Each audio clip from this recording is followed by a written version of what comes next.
बिस्मिल्लाहिर्रहमानिर्रहीम। अस्सलाम वालेकुम। आप देख रहे हैं देसी कुकिंग। कैसे हैं आप सब? उम्मीद करती हूँ अल्लाह की रहमत से सब ठीक होंगे।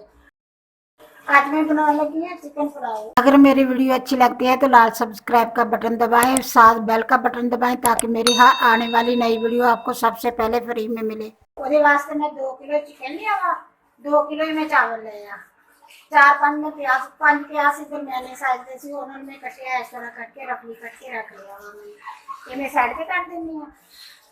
मैं 6 टमाटर ले, 10-12 सब्ज मिर्चा लेना, इन्हों का मैं पेस्ट बना। मैं बिल्कुल देगी स्टाइल का बनाऊंगी अज चिकन पुलाव जिमें देग वाले बनाते ना अजकल इस दौर के जिमें बनाते पहले वक्तों में टमाटर कटते सी उवें मिर्चा डाल देंगे सी कट के, अजकल जिमें बनाते मैं बिल्कुल उस तरीके बनाऊंगी। मैं 6 टमाटर ले वा, कुछ सब्ज मिर्चा लिया, 10-12 होंगे सब्ज मिर्चा। ये मिर्चा ना कड़वियाँ नहीं बनाई, इसलिए थोड़ा ज्यादा लिया। ये लाऊंगी, इन्हों का मैं बनाऊंगी पेस्ट। लसन लिया वा, मैं 2 गड्ढे लसन के कट के छिल के उन्होंने रख लिया वा। उन्ना कि मैं अदरक लिया वा, मतलब इन्ना का अदरक, इन्ना का अदरक, इन्ना का लसन। ये लैके इन्हों का भी मैं पेस्ट बना लूँगी। सब तो पहले तो मैं चावल भे के रख दी हाँ, इन्हों रख के बाद मैं इन्होंने चीज़ों का सारे का पेस्ट बना के फिर तुहानूं दिखाउणी अगे की करना। बिस्मिल्लाहिर्रहमानिर्रहीम। मैं पतीला पे रख दिता, मैं डाल दिता, मैं बाकी चीज़ों का पेस्ट बना के रख लिया सी। हुण मैं लगी हाँ इन्होंने बनाउण। पतीला मैं रख दिता, मैं ऐड डाल दिता। मैं तकरीबन ये 1.5 पाव ऐड डालिया वा। हुण मैं डाल दूँगी चिकन, क्योंकि मेरे 2 किलो चिकन है तो 2 किलो मेरे चावल है।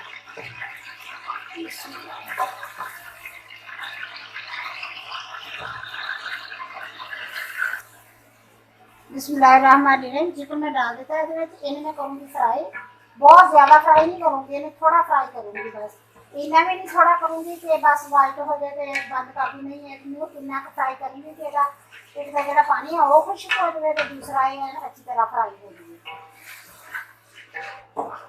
फिर ये करती हूँ। बिस्मिल्लाहिर्रहमानिर्रहीम। चिकन मेरा फ्राई हो गया, मैं तकरीबन 5 मिनट फ्राई किया। हम मैं इन्होंने निकाल लेनी है, अब थोड़ी कम कर दूँगी, कटल ना वो कम कर दूँगी ताकि जो है वो जल ना जाए।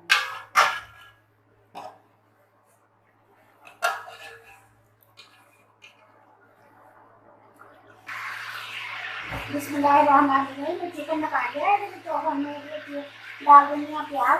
प्याज में धो के हम अच्छी तरह रख लिया। और मैं प्याजा में फ्राई करूँगी, लाल करूँगी, इन्हें फ्राई करूँगी कि लाल हो जाए, बहुत ज़्यादा लाल नहीं हो जाए, बस दरमियानी में लाल हो जाए। इसी तरह जिदा मैं बना रही है ना, मैं बिल्कुल ऐसा बना रही चिकन पुलाव जिमें देगी स्टाइल होगा। बल्कि मैं देग बनाने वाले को पूछा कि किदा बनाएगा, उन्होंने मैंने दसिया कि इस तरह तुम घर बनाओगे तो इस तरह बनाओगे, बिल्कुल उसी तरह बनूंगा। इसी तरह बनाया कि बना के देखा कि तो माशाल्लाह बहुत अच्छा बनेगा। मैं भी बना रही हूँ, इंशाल्लाह मुझे बहुत अच्छा बनेगा। बिस्मिल्लाहिर्रहमानिर्रहीम। प्याज मेरे लाल हो गया, हम मेरे पा देनी पेस्ट जड़ी मैं बनाई सी, लसन, अदरक, टमाटर, सब्ज मिर्चा ने वो मैं डाल देनी है।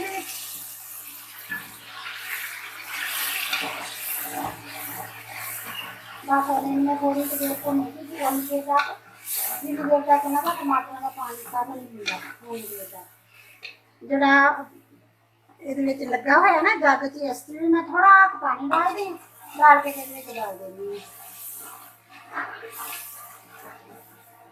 थोड़ी देर इन भुनेंगे।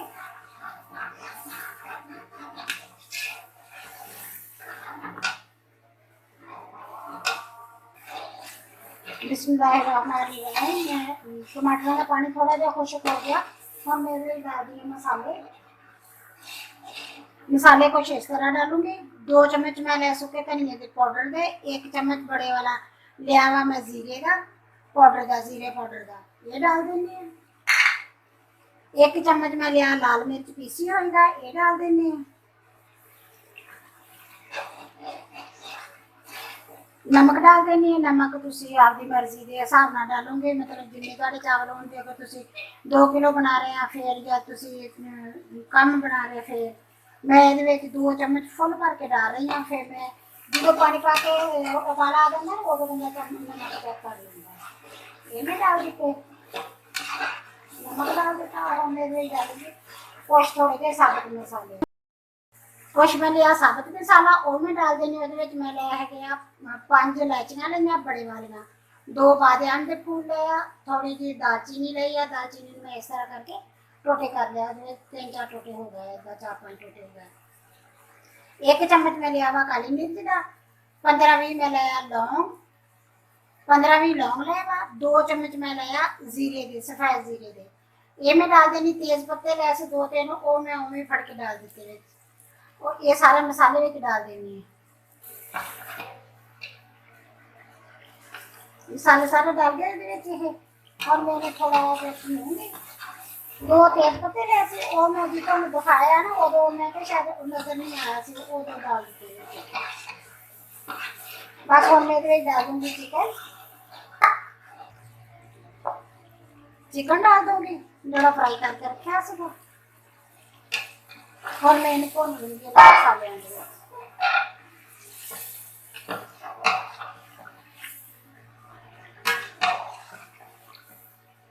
मैं थोड़ा जहा पहले फ्राई किया सीगा थोड़ा जहा हुण भूनूंगी बहुत ज्यादा नहीं रखे बहुत ज्यादा बना के अड कर करके कुछ चावलों च भी गलना होंगे थोड़ा जहा इन्हें भूनूंगी इन्ना थोड़ा भी नहीं भूनूंगी कि कच्चा कच्चा विचों जायका आवे बहुत अच्छी तरह भूनूंगी।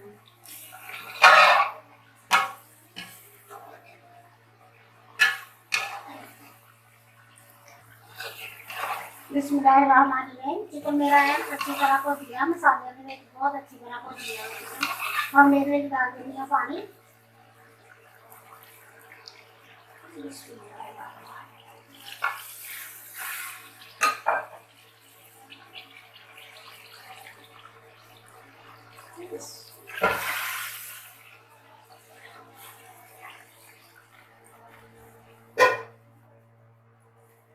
मैं आप 5 डब्बे चावलों के लाए मैं मिनी है 5 डब्बे लाए मैं 2 किलो तो 2 किलो पूरे सीगे उस तो थोड़े जे कम सीगे फिर मैं थोड़े जे हो डाल ले पूरे 2 किलो कर ये मैं 5 डब्बे लाए 5 डब्बे मैं 8 डब्बे पानी दे पाए तो पाने से ये 10 पाने से लेकर मैं 8 डब्बे पानी दे पाए और मैंने अच्छी तरह हला लूँगी मैं अच्छी तरह हर चीज का बहुत अच्छी तरह दसती है ताकि दसती भी बिल्कुल उस तरह है कि जिदा मैं बनानी हुई हो उस तरह मैं दसती है तो दसती भी है अच्छी तरह है कि जिन्होंने नहीं भी समझ आऊगी ना पता होगा कि ये चीज किदा बनानी है उन्हें भी समझ आ जाऊगी कि किदा बनानी है लेकिन मैंने इन्हें कमेंट इन्हें सब्सक्राइब नहीं होंगे जिन्ना मैं मेहनत कर करके तुहानू दसदी है बस हम मैंने तो ढक दूंगी इन्हू उबाला हो दूंगी मैं चावल तो भूनूंगी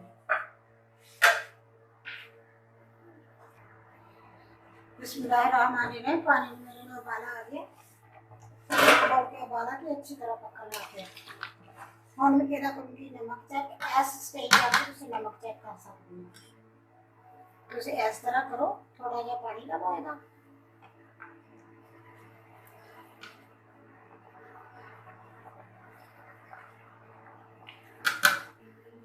बिस्मिल्लाहिर्रहमानिर्रहीम हम इहदे च डाल देनी है चावल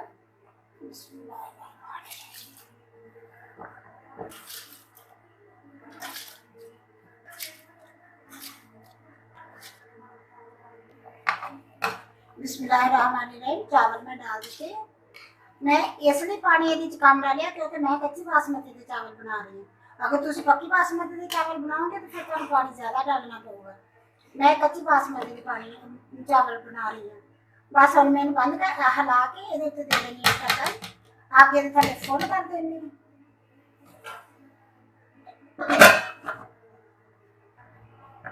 बिस्मिल्लाहिर्रहमानिर्रहीम मैं चावल पाए इन्होंने डाल इन्होंने एक दफा हौली हौली हला दूंगी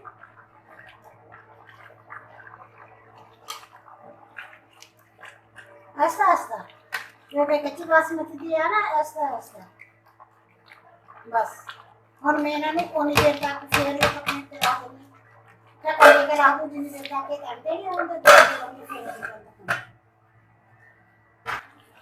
बिस्मिल्लाहिर्रहमानिर्रहीम। चावल मेरे दम पे रखने वाले हो गए।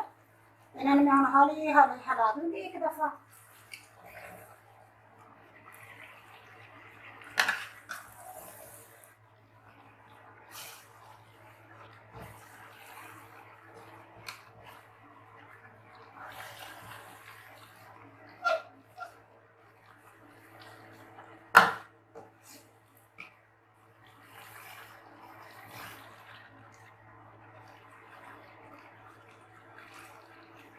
बस हम मैं इन्होंने दे दूंगी दम।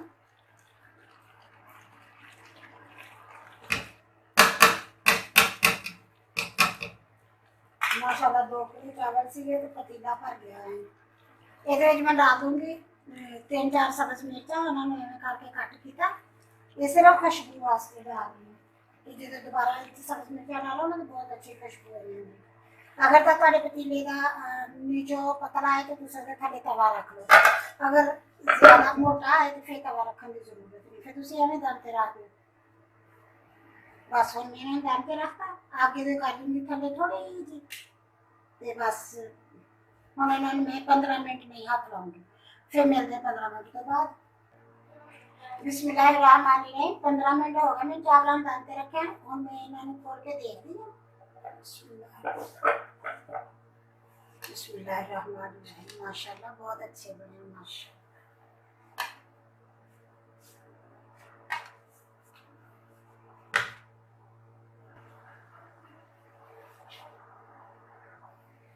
बिस्मिल्लाहिर्रहमानिर्रहीम। इन्होंने मैं अच्छी तरह हलाना। एक दफ़ा इन्होंने हला के इन्हों की जी हवा होंगी है ना वो निकल जानी चाहिए। गैस इन्हों की जी होंगी वो इस पला निकल जाए तो फिर जुड़ता नहीं। माशाल्लाह बहुत अच्छे बने हैं, बिल्कुल आड आड नज़र आ रहे हैं। तो माशाल्लाह ऐसे तरह ही बनाया जे, बना के ट्राई करें जे, ट्राई करके फिर मैं जरूर दसिया जे कि कितना बने। तो माशाल्लाह बहुत अच्छे नहीं माशाल्लाह बहुत अच्छे बनते। अल्हम्दुलिल्लाह अल्हम्दुलिल्लाह बहुत अच्छे बनते हैं ये चावल। अगर मैंने तो मेरी वीडियो अच्छी लगी है तो जरूर जरूर जिन्हें वेखोगे सारे मेरे मैंने सब्सक्राइब भी करा जे, लाइक भी करा जे, कमेंट भी करके मैंने दसिया जे जरूर। माशाल्लाह बहुत अच्छे बने मेरे चावल। मैं आपे तो तारीफ नहीं की जा सकती ना कि की जावां आपे इन्होंने बच्चों ने दिखानी है कि कितना लगते हैं। लगते माशाल्लाह बहुत अच्छे हैं।